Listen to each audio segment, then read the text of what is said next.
اگر 28 آئی land India کو Maldives gift کر رہے تو سر یہ اس کے لیے سمجھ لیں کہ آٹے میں نمک کے برابر. اس کے پاس تو ہے ہی, اس کے پاس تو ہے ہی سب نا. اقبال نے کیا کہا تھا, ہم بلبلیں ہیں اس کی یہ گلستاں ہمارا, سارے جہاں سے اچھا ہندوستان ہمارا. بھارت کے وزیر اعظم نریندر مودی نے ایک دفعہ پھر یہ کہا ہے کہ جناب آپریشن سندور میں 100% اچیومنٹ لی بھارت کی فوج نے, جس سے یہ پتا چلتا ہے کہ a major war is coming, یا this is a perceived kind of calculation جس میں سوچ سمجھ کے چیزیں پلیس کی جا رہی ہیں. اگر کامیابی مل گئی ہے تو پھر آپریشن سندور کیوں جاری ہے, اس کوشچن. اور یہ بہت غلط سودا بیچتا ہے یہ آدمی, مودی تاریخ کو مس کرنے والا آدمی.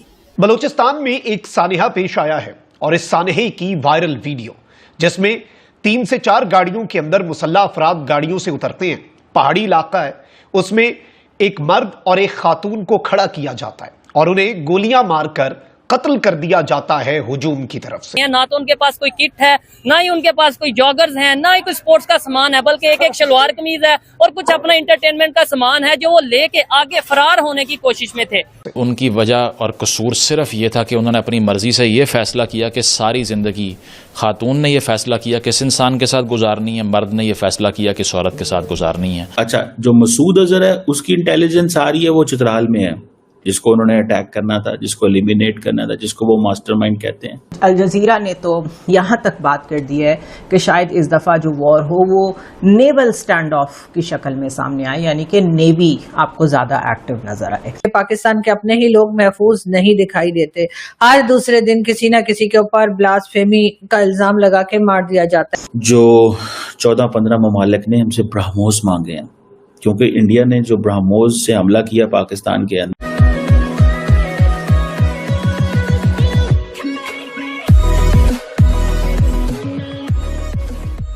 نمسکار دوستو, اس ویڈیو کے اندر بہت سارے مدعے پر بات ہو رہی ہے. جیسے قمر چیمہ بہت ہی معصومانہ سوال پوچھ رہے ہیں کہ بھئی پردھان منتری مودی کا کہنا یہ ہے کہ آپریشن سندور سکسیسفل مشن تھا ایک, تو اگر وہ سکسیسفل مشن تھا تو وہ آپریشن ابھی بھی کیوں چل رہا ہے. مطلب کیونکہ ہم انڈین گورنمنٹ نے کہا ہے نا کہ بھئی آپریشن سندور ابھی فنش نہیں ہوا ہے, ابھی بھی یہ چل رہا ہے اور اس کا آفیشیلی اناؤنسمنٹ کیا جائے گا کہ ہم اب جو ہے وہ آپریشن سندور کا انت یہاں پر کرتے ہیں. لیکن جو بھی ہو, یہاں پر بات یہ ہو رہی ہے کہ بھائی, اور یہ بات سچ بھی ہے کیونکہ جب یہ لڑائی چل رہی تھی 3-4 دن چلا تھا, تب کئی ساری جگہوں پر ایسا تھا کہ جو انفارمیشن وارفیئر ہو اس میں پاکستان تھوڑا آگے دکھ رہا تھا, لیکن جیسے جیسے سچائی سامنے آئی اس میں یہ بہت ہی آسانی سے دیکھا جا سکتا ہے کہ سچویشن اس حساب سے نہیں ہے جس حساب سے اس سمے پر دکھائی گئی تھی. اور انڈیا کا نقصان کرنے کی بات جو بول رہے ہیں یا پھر S-400 کی جو بات کر رہے ہیں, دور دور تک اس سے کوئی سچائی نہیں ہے. اسی کے ساتھ ہی ویڈیو شروع کرتا ہے. ہاں دوستو, سپر تھینکس کے ذریعے ہمیں مدد کرنا نہ بھولیں. But at the same time ایک ملٹری پریپیئرڈنس مستقل اور ایسی پوسچرنگ انڈیا کی طرف سے جاری ہے جس سے یہ پتا چلتا ہے کہ a major war is coming, یا this is a perceived kind of calculation جس میں سوچ سمجھ کے چیزیں پلیس کی جا رہی ہیں. اپنے سارے اسٹریٹجک ایسٹس وغیرہ ان پہ بھی میں ابھی ڈیٹیل میں آپ سے بات کرتی ہوں. اور الجزیرہ نے تو یہاں تک بات کر دی ہے کہ شاید اس دفعہ جو وار ہو وہ نیول سٹینڈ آف کی شکل میں سامنے آئے, یعنی کہ نیوی آپ کو زیادہ ایکٹیو نظر آئے. At the same time India میں کاؤنٹر ٹیررزم کے نام پہ جو ملٹری ایکسرسائزنگ ہو رہی ہے وہ کمپلیٹلی ایک انٹیگریٹڈ ایفرٹ ہے جس میں ان کی جو موومنٹ ہے وہ یہ بتا رہی ہے کہ وہ کوئی نہ کوئی پرووکیشن دوبارہ کریں گے, کوئی ایکٹ آف وار, کوئی فالس فلیگ آپریشن, کچھ نہ کچھ دوبارہ کریں گے. There is a report that says that across the border India has been staging what it calls integrated counter terror exercises, اور وہ کہاں پہ کر رہے ہیں وہ انٹیگریٹڈ کاؤنٹر ٹیررزم ایکسرسائزز اپنی کی ملٹری پوزیشنز پہ, یعنی جو پوزیشنز بڑی وائٹل ہیں ٹو اٹیک پاکستان, جو انہوں نے ہر ملک نے مارک کی ہوئی ہوتی ہیں اپنے پوٹینشیل رائیول کے لیے, وہ وہاں پہ وہ ساری ڈرلز کر رہے ہیں اور اس کو کہہ رہے ہیں یہ تو اصل میں کاؤنٹر ٹیررزم ایکسرسائزز ہیں.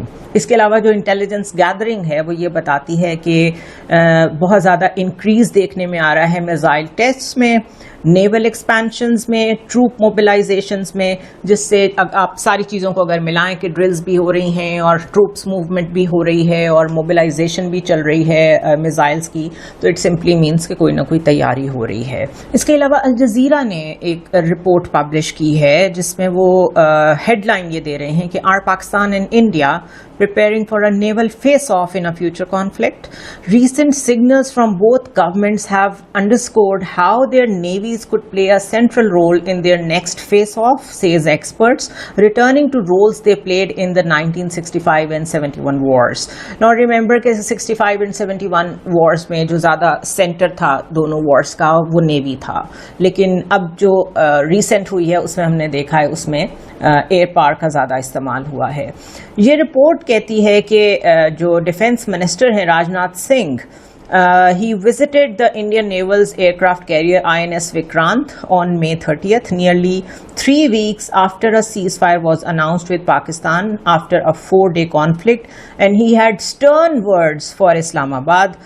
انہوں نے بیس کیپ پہنی ہوئی تھی آئی این ایس وکرانت کی, اور اس کے اوپر جو انیشلز تھے وہ آر تھے, اور انہوں نے اس کے اوپر جو کامنٹ کیا انہوں نے کہا کہ Pakistan was fortunate that Indian navy had not been called upon during the recent hostilities. کیوں کہہ رہے ہیں آپ شکر کریں کہ ہماری نیوی نے آپ پہ اٹیک نہیں کیا.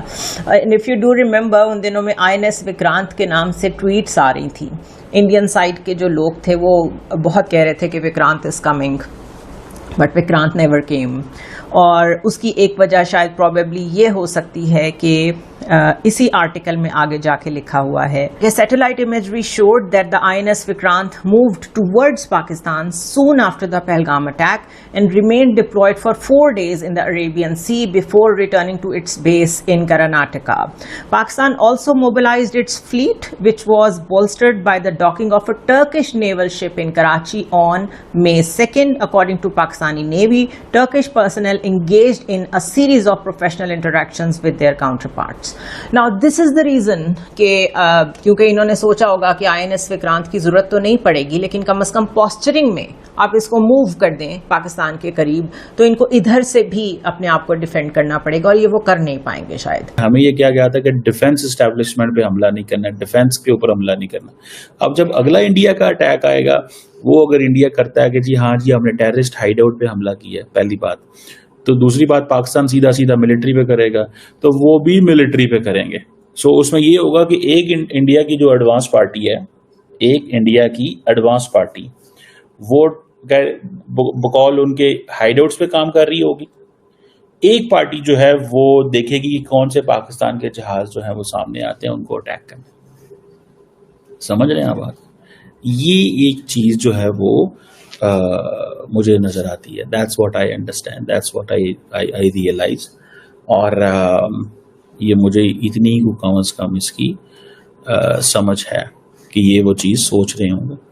یعنی کہ انڈیا اتنی پلاننگ کرے گا, یہ نہیں ہوگا. فار ایگزامپل انڈیا نے اگر 80 جہاز اڑا دیے, انڈیا نے اگر 80 جہاز اڑا دیے, ٹھیک ہے جی, تو دیٹ میکس دیٹ وہ جسے کہتے ہیں نا ایک نئی چیز جو ہے وہ ہمارے سامنے پھر آ